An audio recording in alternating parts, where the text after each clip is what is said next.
Thank you for watching this series aiming at preparing for the paradigm shift and mindset transitioning, redefining the philosophical meaning of society and establishing natural law as a model to overcome the prevailing world dystopia. As there already are several organizations dedicated to the practicality of a money-free society, the Earth Custodians endeavor essentially focuses on its metaphilosophical aspect. Earth Custodians call metaphilosophy a philosophy questioning the legacy of philosophy today as a whole by demonstrating its irreconcilable aberrations in order to pave the way for the merging of metaphysics and science, and setting forward a much needed challenging way of thinking. Well, let's see. Tell me, is this at too high a level of abstraction? You mentioned that this, everything you're discussing here is based on a system of money. Can one conceive of a system operating without money? Are we on? Yeah. Yeah, I think that we're talking about very concrete questions. Can we think about a different social order? Yeah, I think we can think about a very different social order. Getting rid of money is one part of it, which I don't think is the crucial part. The crucial part is getting rid of tyranny. We can definitely trust the human mind to turn anything into insane profits when money is involved. Monetarism cannot fix that. This is what just happens when following the money. The inevitable collusion to defraud happens more or less spontaneously. Many people involved in such schemes do not see anything wrong as their investment portfolios say that it is legal. Only those at the very top of the pyramid know what is really going on and harvest even more unethical wealth. As a matter of fact, this is a shabby secret of the world's stock markets that have institutionalized pillage by financial inertia, the money-making mentality. No need to be among the top 1%. Everybody colludes when profit-seeking is involved. It is just impossible to draw the line. This is one of the best evidence ever proving the principle of mentalism, that the mind generates everything. Social conformity derives from obedience. Who doesn't get along with the consensus is regarded as either a stranger, an eccentric, or even an anarchist. Conformists will generally follow the rules as a way to feel more secure. The idea to go sideways is perceived as a dangerous move and thus breeds fear. Feel-good philosophies abound and often are ego band-aids, reinforcing conformism. They can only help so far. There are just no safe values within any pyramidal power structure. And this paradoxically makes the consensus extremely manipulable, as the influence of the mainstream media proves it. Daniel, you've been living without money for 12 years, right? Yeah, 12 years. In 2000, in the fall of 2000, I gave up my last money. So, why did you choose that? That's always a little difficult of a question because there's a lot of different reasons. And then as I got older, I was very fascinated with religion and religions, and I studied other religions when I left home and found that they were all basically saying the same thing. It's kind of the one thing they all have in common, the idea of giving up possessions and doing for the sake of doing rather than for the sake of future reward, which I feel is what money represents. And I always wanted to find the common thread, you know, that all these cultures agree upon. I figured that's the truth.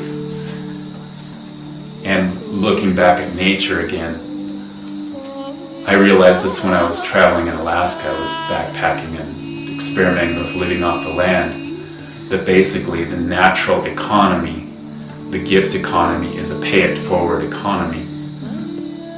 I don't see anything bartering with even barter. Like, I wanted to get away from even barter. Like, I don't see anything trading and calculating with anything else. Coercion is self-defeating. Any control-driven regulations will always turn out being illusory because the need for control simply knows no boundaries. As soon as one starts controlling, it is impossible to loosen up any rules without completely neutralizing the very regulations established in the first place. This because control requires the exploitation of dualism or polarity, and when control stops, it unravels the same way as falling dominoes, because the infinite division of dualism is a perception illusion. Political salvation is therefore illusory. One does not fight violence with repression. So what we call man-made regulations can only become more invasive over time. This is essential to grasp to comprehend the tenets of voluntarism. While Earth custodians will always first evaluate the level of coercion in every matter and choose the least coercive externally, there will always be some tension within because life itself requires perpetual choices. The duality of power or any coercive regulations is somewhat mind-boggling, though easy to circumvent when aware of it.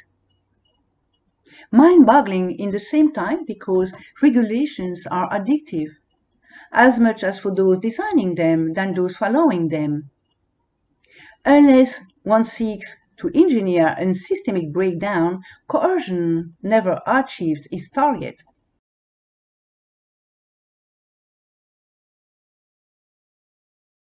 Belief of ownership is one of the biggest problems we face.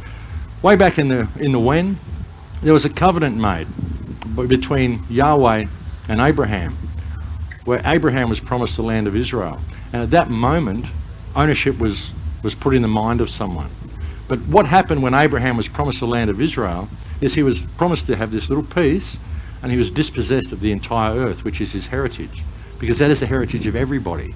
And by believing you can own a piece of it, you're dispossessed of the earth. That's the way it works. And what these religious lines then did was they went out and they trained everybody else and dispossessed the entire world of their heritage. Borders only exist on a map. And races and countries and all of these things, these are constructs. There's people, different sorts of people, born with different attributes and different aspects.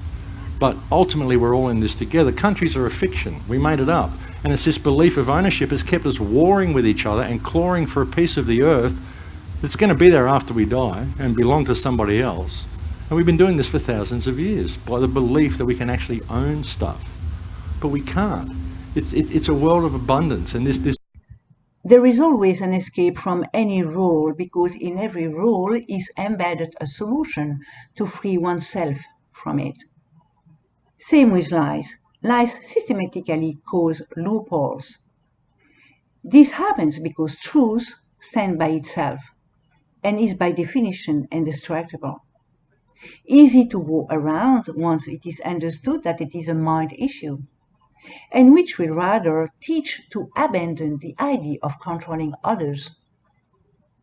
Blueprint for a voluntary and futuristic society will expound on that quite deeply. No human will never accept totalitarianism unless we're not grasping the real aims of power, the power game, which comes in many flavors and sells pretty well because it induces a social seduction. Well, we're actually already in the transition. There's so many people are saying, what's the transition plan? What's the transition plan? This is the transition plan. This video is part of the transition. Me talking to you is part of the transition. All the stuff that's going on the internet, the awareness about the ecology, about the economies, all this stuff, everything is changing now. It's not like that somebody's going to come down and say, well, the transition plan is bang, bang, bang, bang. No, this is not the way the world works. The transition is happening now all around us, everywhere. This is part of the transition. We are in the transition. There is no transition plan. If enough people have awareness of the ideas, eventually it's all just going to make itself happen. So it's not, we can't stop it anyway. It's going to happen. So what do we do from there? There are many researchers and journalists offering quality investigations out there, and despite all that, their daily struggles remain obvious. They too need to pay the bills, and that very fact puts them at odds with the system they courageously expose. At odds because monetarism is divisive, as it demands to compete. And this means that competition helps sustain the system one wishes to get rid of. Such an environment prevents a better sense of unity. Unity is the way.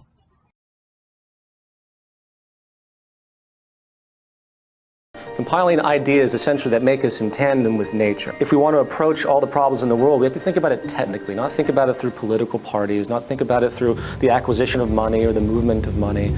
It's time we just go straight to it, because we understand it now. Science, I say that and people don't quite understand what I mean. I'm not talking about, an esoteric view. We're talking about firm physical science of what it means to meet the needs of the human population. I'm referring to the monetary structure and its holistic entity. So let's start with crime. 90–95% of all crimes are based on It's not the poverty. love of money. Many people ask, oh, it's just the love of money. Money, there's nothing wrong with money, man. It's just a form of exchange. We're so poisoned that we try and argue for it. We try and defend it. That's how poisoned our minds have become. It's incredible. It's not the love of money. It's the mere presence of money that causes all these problems. If you take money out of the system, all this stuff suddenly and miraculously vanishes. So what is the solution? If it's the mere presence of money or the love of money, of all of the above, what are we going to do to solve the problem? The answer is so blatantly obvious. What do we need it for? It's causing all the strife in our lives. It's destroying our planet. The mines are raping our Mother Earth, taking out the precious guts out of our Gaia and distributing it around the world to people that claim they own it. It's sick. Independent news channels and radio shows will have to band together at some point because the mainstream media are united in their goals. There is a natural law in the universe that rewards unity and which has benefited toward elites since ever. Throughout the ages they've been united while making sure that we remain divided. And this division insidiously operates among alternative news media as well, because the desire to become self-sustainable is a top priority. The Earth Custodians movement hopes to overcome the divide and conquer side effect, and that many players will soon recognize the value of a non-profitable and voluntarist unity. A model based on profit is exactly what the world controllers are fond of to divide us further. Money and truth do not mix unless money is used to get rid of money. This is a paradox embedded in money itself, a polarity, and which is immutable because the main purpose of life is that of a spiritual and creative nature. The argument cannot be debunked. We can only buy our freedom from it with it. The Earth Custodians movement merely strikes at the core. There is nothing to lose, really. Free will comes with personal responsibility, and there is no personal responsibility without staring at the precipice and taking action. And yes, free will does exist, but within the law. We all have the free will to notice or not that nature, immutable law, just works the same way for everybody.